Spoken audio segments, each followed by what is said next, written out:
Presidential candidate, Kentucky Senator Rand Paul. Senator, we know in Germany, German officials said at least 25% of the refugees flooding Germany are lying about even being from Syria. We know in Hungary, migrants were rioting, throwing rocks at police, shouting Allahu Akbar. And we know in Croatia, Muslim refugees set up camp at a Christian cemetery and they trashed the place.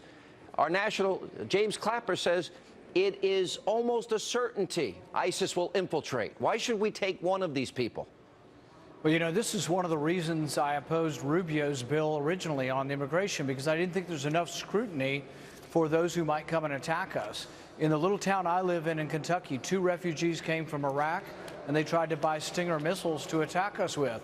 So, yeah, the refugee program has needed more scrutiny for a long time. So does the student visa program. Doesn't mean I'm completely against it, but for goodness sakes, we need to know who's coming.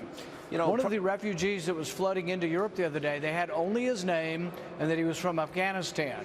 And my goodness, what are the odds that he might be somebody who's going to attack the West? You need to know more about someone than just their name. He had no passport, and he was 19 years old. So, yes, absolutely, we need more scrutiny. You know, the Prime Minister of Israel, Benjamin Netanyahu, met with Vladimir Putin, and they agreed to cooperate in terms of airstrikes against some of the militants and ISIS fighters in Syria, which I think is a good idea.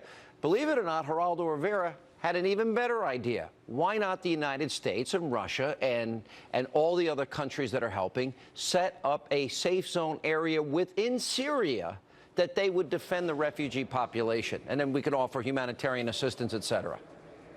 I've got a better idea. Why don't we set it up in Saudi Arabia? It annoys me to death, the Saudi Arabians that were primarily responsible for 9/11, they're not doing anything. They keep pouring arms into the Syrian civil war.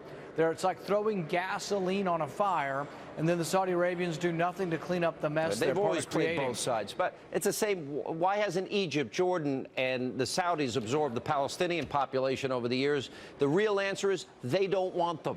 Isn't that true? Frankly, Iran. Why doesn't Iran step up? The president seems to have a conversation with Iran. Why doesn't he ask Iran to take the Shiite Muslims that are fleeing? Why doesn't Saudi Arabia take the Sunni Muslims that are fleeing? Because, frankly, they're part of the problem, but they never step up to be part of the solution. But also, isn't it true they don't want them because they view this as a problem for their countries? So yeah, but the next time Saudi Arabia comes asking for weapons, this needs to be the question. If Saudi Arabia is not going to be, you saw what Saudi Arabia offered to do. They offered to build more mosques in Germany. I don't think that's necessarily the solution. No, I don't think it is either.